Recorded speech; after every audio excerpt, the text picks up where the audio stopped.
Good day and welcome to One-on-One Maths Private Tutors. Today we are looking at O-Level and IGCSE Physics.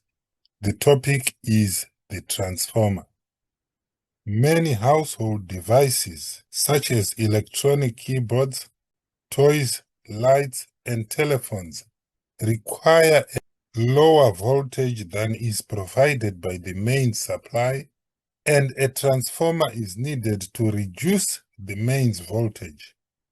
When two insulated coils lie in a magnetic field, variations in the current in one coil induce a current in the other. In this section, we will learn that this effect is used in a transformer to raise or lower alternating voltages. The voltage transformation depends on the ratio of the number of turns of wire in each coil. Alternating current generated in a power station is transformed into a very high voltage for long-distance electrical transmission. This reduces the size of the current flowing in the transmission cables and minimizes the energy loss to thermal energy due to the distance of the cables. Transformers. A transformer transforms or changes an alternating voltage from one value to another of greater or smaller value. It has a primary coil and a secondary coil consisting of insulation-coated wires wound on a complete soft iron core, either one on top of the other, as shown here, or separated limbs of the core, as shown here. So this is a transformer with a primary coil, shown here in red, and a secondary coil, shown here in blue. You can arrange it this way with the primary coil on this side and the secondary coil on this side. Mutual induction. When the current in a coil is switched on or off or changed in a simple iron cord transformer, a voltage is induced in a neighboring coil. The effect, called mutual induction, is an example of electromagnetic induction and can be shown with the arrangement shown in this diagram, where coil A, shown here, is the primary and coil B, shown here, is the secondary. Switching on the current in the primary sets up a magnetic field, and as its field lines grow outwards from the primary, they cut the secondary.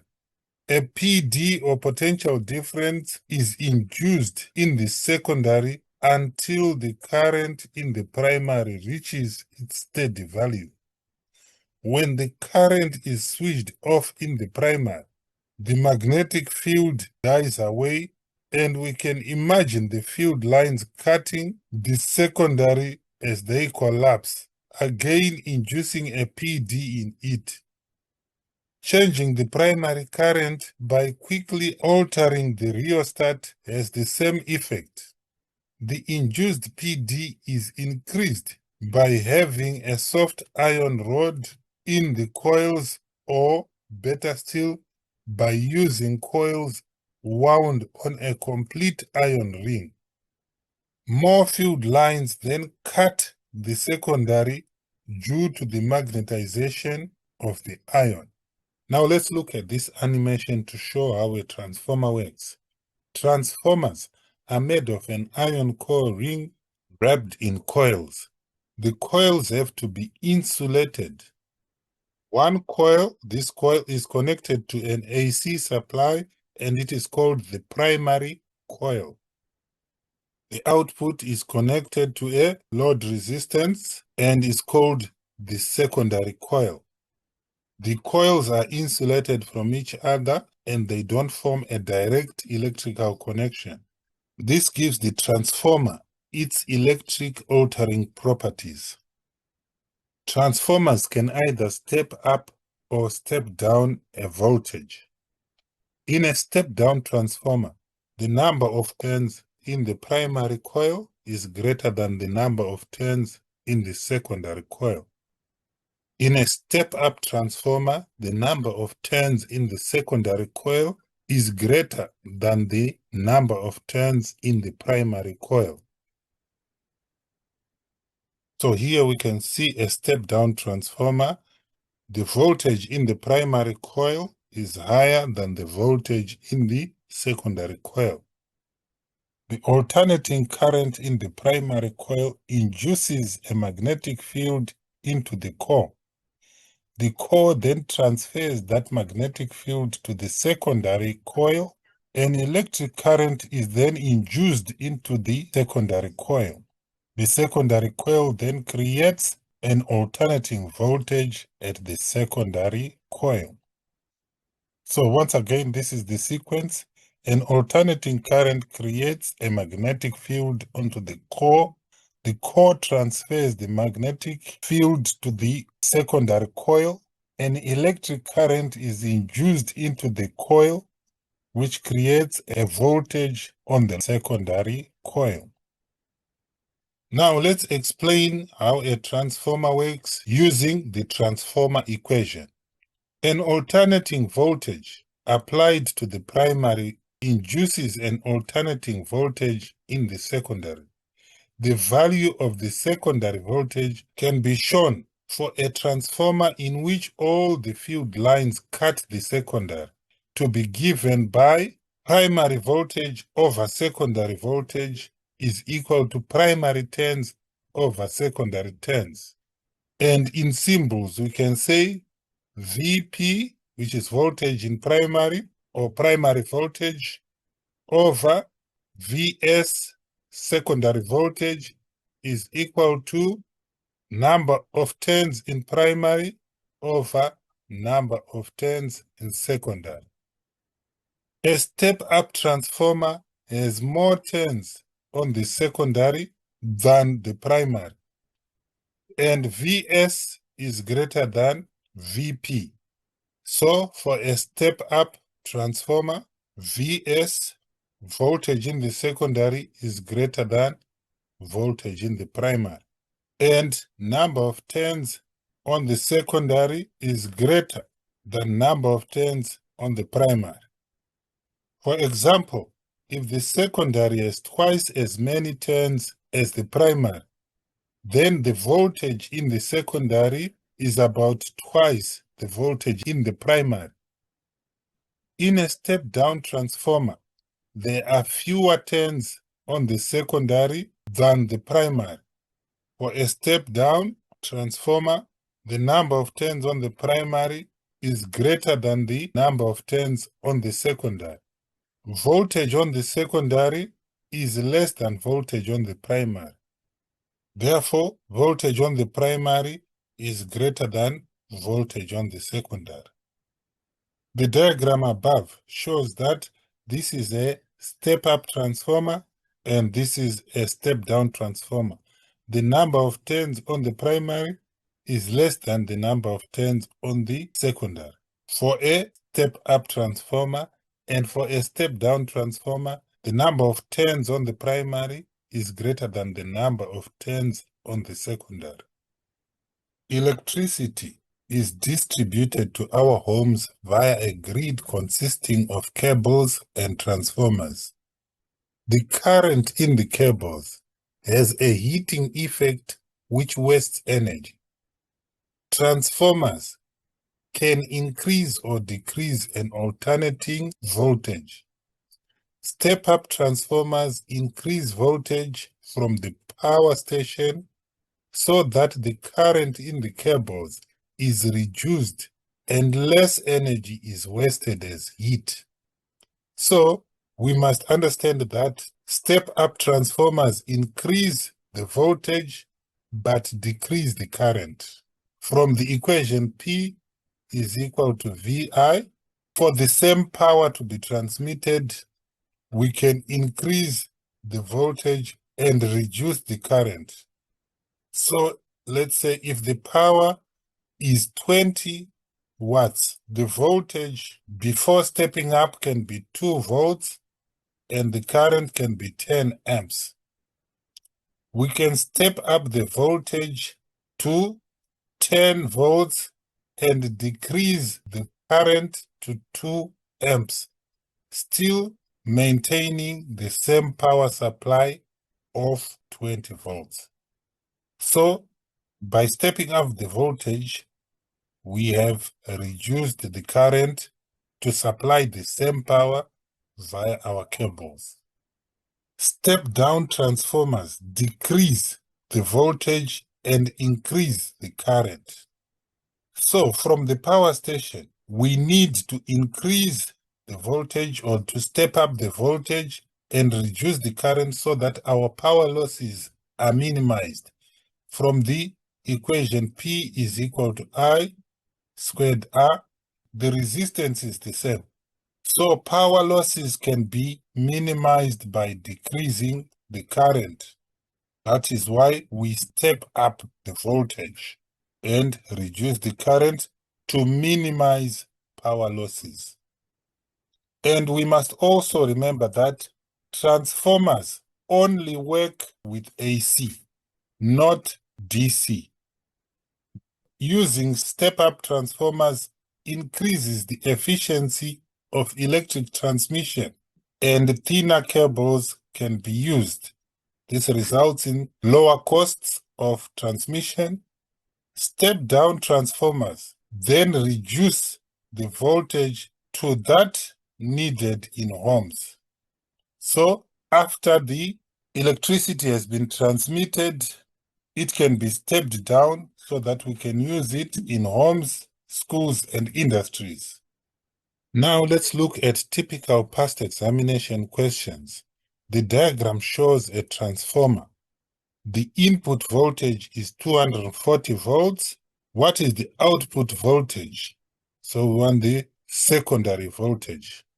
Now using our transformer equation, voltage in primary over voltage in secondary is equal to number of turns in primary over number of turns in secondary. We make Vs the subject of formula by rearranging this. Now Vs is equal to, cross multiply here, Vp Ns over Np, which is voltage in primary is 240, number of turns in secondary is 40 times 40 over number of turns in primary, which is 800. Now we have 240 times 40 over 800, which will give us 12. So voltage in secondary is 12 volts, which is B.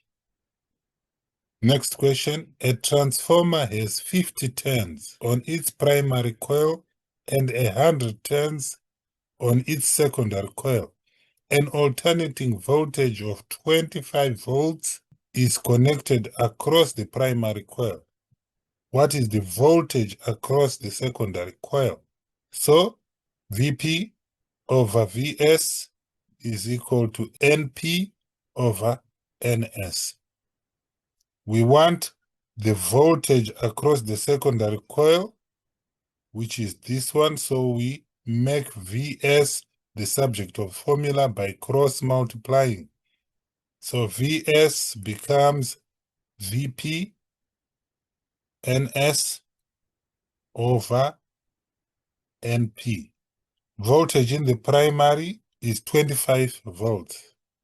25 times number of turns in the secondary is 100 over number of turns in the primary, which is 50. So we go to our calculator, 25 times 100 over 50, which is 50 volts, which is B. A transformer has 1000 turns on its primary coil An input voltage of 12 volts is applied to the primary coil, and an output voltage of 120 volts is induced across the secondary coil. How many turns are on the secondary coil of the transformer? Again, using our transformer equation, Vp over Vs is equal to Np over Ns. We are looking at turns on the secondary coil, which is Ns. So we rearrange the equation by cross multiplying. Ns becomes Vs Np over Vp, which is 120 times 1000 over 12. So on our calculator, we say 120 times 1000 over 12, which will give us 10,000, which is D. Next question. A step-up transformer is used before electricity is transmitted by overhead cables. Which statement explains why step-up transformer is used? It increases the current to increase the speed at which the electricity travels. It increases the current to reduce energy loss in the cables. It increases the voltage to increase the speed at which electricity travels. It increases the voltage to reduce energy loss in the cables. D is the answer. Next question. A transformer has 2,400 turns on its primary coil and 200 turns on its secondary coil. What input voltage is needed to give an output voltage of 240? So, again using the transformer equation, Vp over Vs is equal to number of turns in primary over number of turns in secondary. We are looking for the input voltage, so we make Vp subject of the formula. Vp is equal to, we cross multiply here, Np Vs over Ns, which is number of turns in primary is 2,400 times voltage in secondary, 240 over number of turns in secondary, which is 200, 2,400 times 240 over 200 to give us 2,880 volts, which is D. Next question. The diagram shows cables used in the transmission of electrical energy. High voltages are used for transmission. Why are high voltages used for transmission of electrical energy? Fear of high voltages stop people from interfering with the cables. Heat loss in the cables is smaller if low voltages are used. High voltages increase the current, no? High voltages produce large magnetic fields, so less insulation needed. No, the answer is B. Heat loss in the cables is smaller than if low voltages are used. So high voltages result in smaller heat loss. Answer is B. Next question. The diagram shows a simple step-down transformer used to decrease voltage. Which part is the primary coil? So in a step-down transformer, number of turns in the primary is greater than number of turns in the secondary. So the side where there are many turns is the primary coil, which is D. Next question. The diagram shows an alternating current power supply connected to a transformer. Explain how alternating current in the primary coil produces an alternating output voltage. Current in primary coil produce a magnetic field. The iron core transmits the magnetic field to the secondary coil. The magnetic field induces an output voltage in the secondary coil. A student uses a voltmeter set on a 0 to 10 volt range to measure the input and output voltages. She obtains the values shown in the table.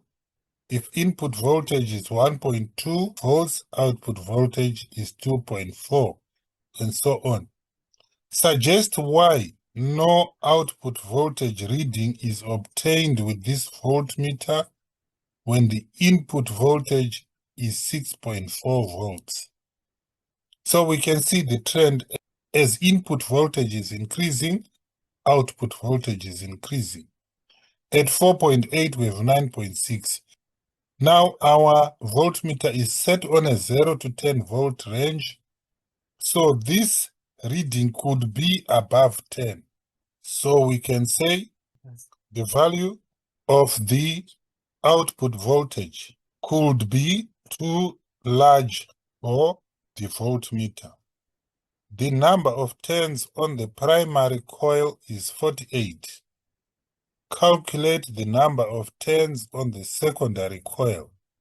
So using our transformer equation, Vp over Vs is equal to Np over Ns. We will make Ns the subject of the formula by cross multiplying. Ns is equal to Np Vs over Vp. Now we can use any of the values for voltage input, voltage output from this one. Let's use 1.2 and 2.4. So number of turns on primary is 48 times voltage on secondary, which is the output voltage, 2.4 over Vp, which is input voltage, which is 1.2, which we can calculate as 48 times 2.4 over 1.2, which will give us 96 turns. So we have 96 turns. With that, we come to the end of the session. Thank you.